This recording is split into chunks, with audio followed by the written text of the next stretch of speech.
ইসলামের তিনটি পরিভাষা আপনারা ভালো করে বুঝে নিন। তিনটা পরিভাষা, আকীদা, ঈমান, আমল। পরিভাষার কথাগুলো বুঝবেন, কিন্তু কোরআনে আল্লাহ রাব্বুল আলামিন কিন্তু কোরআনিক পরিভাষা আছে। যেমন মুমিন, মুসলিম, যেমন ধরেন আপনার হলো কাফের, মুশরিক, মুনাফিক, এগুলি কোরআনের। খেলাফত, এগুলি কোরআনের পরিভাষা। খলিফা, এগুলি ব্যাপারটা বুঝতে হবে কোনটা কেন, কি জন্য, কোনটার কাজ।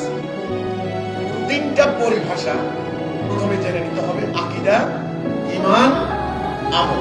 এই তিনটা পরিভাষা। দেখেন আজকে দুনিয়াতে আমল হচ্ছে, এই যে নামাজ পড়ে আমল, রোজা রাখে আমল, হজ করে আমল, যাকাত দেয় আমল, এগুলি আমল, আমল করা হচ্ছে। আমলের সব, কোন আমলের কি সব, এটা নিয়ে কিন্তু বাজারে বই আছে, আছে না? বাজারে বই আছে যে এই আমলের এই সব, এত সব, এত লক্ষ সব আমল করে। কিন্তু ভাই আমলের আগে দুটি জিনিস আছে, একটা হচ্ছে ঈমান এবং আকীদা। এই দুটা জিনিস পিওর না হলে, দুটা জিনিস সহি না হলে, এই দুটা জিনিস ঠিক না হলে আপনার আমলের কোনো দাম নাই।